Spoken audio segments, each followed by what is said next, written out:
श्रावण के महीने की पंचमी कौन सी तिथि? पंचमी। चाहे वो शुक्ल पक्ष की हो चाहे वो कृष्ण पक्ष की। चढ़ाते हो आप लोग पंचमी के दिन, चाहे नाग पंचमी हो, चाहे श्रावण महीने की शुक्ल पक्ष की, चाहे कृष्ण पक्ष की पंचमी हो।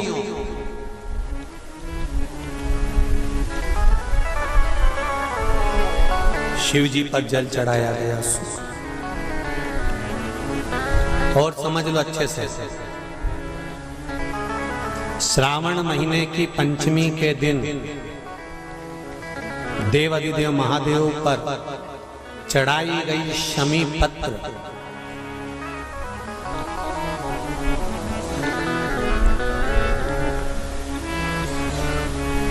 शंकर भगवान पर चढ़ाई गई शमी पत्र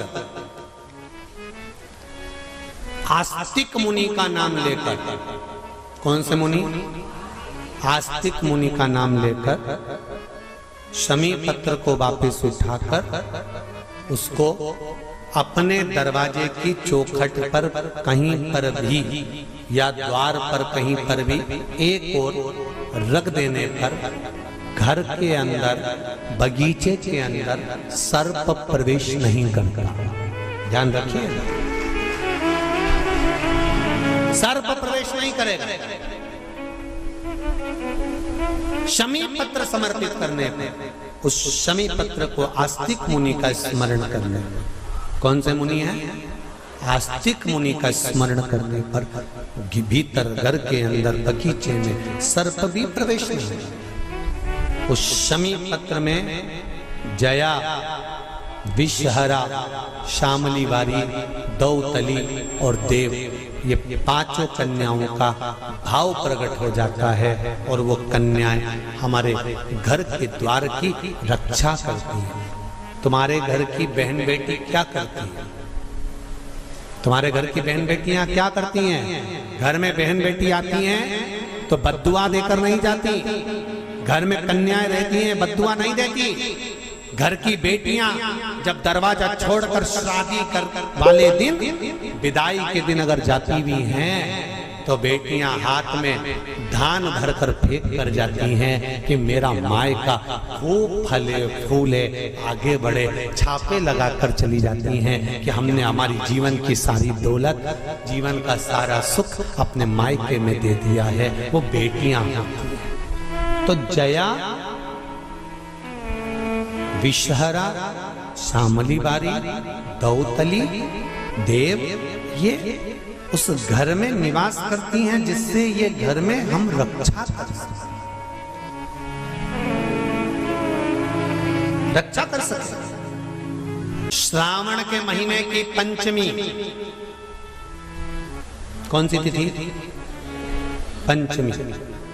चाहे वो शुक्ल पक्ष की हो चाहे वो कृष्ण पक्ष की। श्रावण महीने की पंचमी के दिन शंकर भगवान पर जिस जिस परिवार के व्यक्ति का कांवड़ जल हमने बताया है आपको, जरूरी नहीं है कि डंडा बांधकर 2 कावड़ के जल के लोटे लेकर जाओ, आप अपने हाथ में भी 2 पात्र लेकर जा सकते हैं।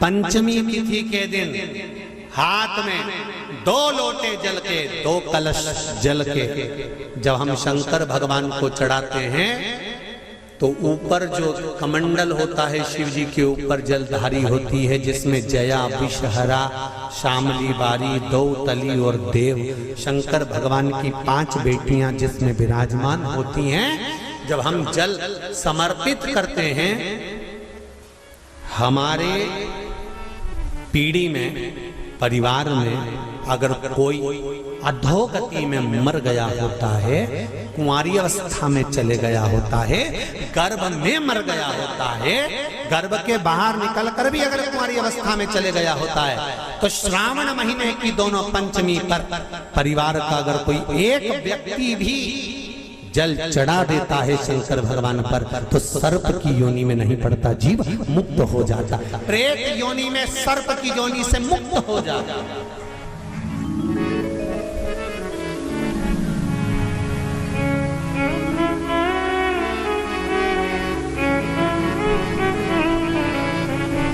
महाराज, हमारे यहाँ सांपों की पूजन कौन से दिन होती है, कौन सी तिथि में करते हैं? जम के बोलो जरा। नाग पंचमी। नाग पंचमी का मतलब क्या है? सांपों की पूजन करो। नाग पंचमी का मतलब होता है शंकर जी के मंदिर में जाकर एक लोटा जल समर्पित कर दो। उसका कारण क्या है कि हमारे परिवार में, हमारे कुटुंब में कोई कुटुंब में, परिवार में कोई 7 पीढ़ी के अंतर्गत भी अगर कोई जीव तड़प रहा होता है, पड़ा हुआ होता है, उसकी मुक्ति नहीं होती है, तो पंचमी का चढ़ा हुआ जल उस जीव को प्राप्त हो जाता है और वो जीव तर जाता है, उसका फिर जन्म नहीं होता, वो तर। इसको मुक्तता का,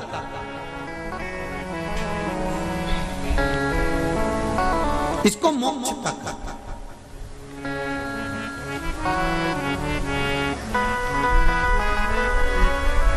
ये मुक्ति, ये मोक्ष, इसी को कहेंगे कि ये मुक्तता है। महाराज,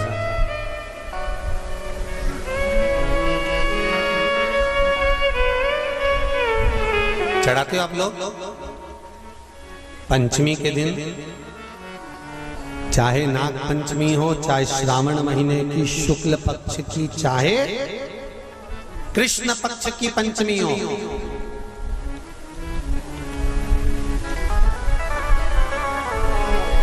शिव जी पर जल चढ़ाया गया। और समझ लो अच्छे से, श्रावण महीने की पंचमी के दिन देवाधिदेव महादेव पर चढ़ाई गई शमी पत्र,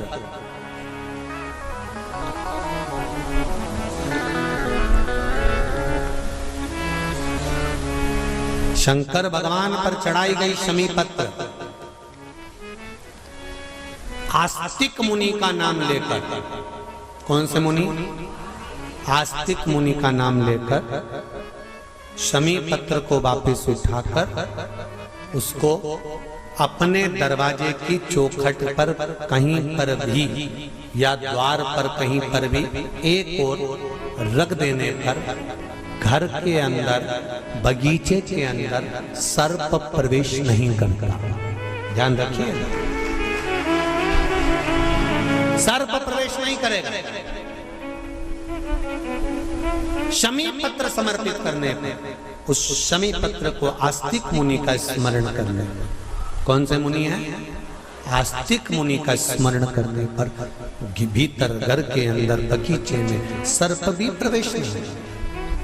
उस शमी पत्र में जया, विषहरा, शामली वारी, दौतली और देव, ये 5 कन्याओं का भाव प्रकट हो जाता है और वो कन्याएं हमारे घर के द्वार की रक्षा करती हैं। तुम्हारे घर की बहन बेटी क्या करती है? तुम्हारे घर की बहन बेटियां क्या करती हैं? घर में बहन बेटी आती हैं तो बद्दुआ देकर नहीं जाती। घर में कन्याएं रहती हैं, बद्दुआ नहीं देती।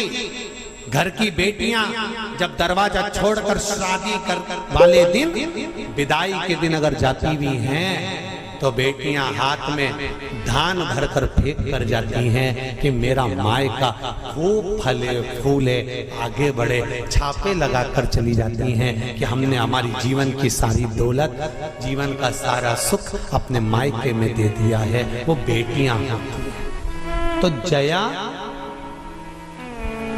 विषहरा, शामली बारी, दौतली, देव, ये उस घर में निवास करती हैं जिससे ये घर में हम रक्षा कर सकते, रक्षा कर सकते। श्रावण शिव महापुराण की कथा में, कल की कथा में एक वर्णन आएगा, उसको ध्यान से सुनिए।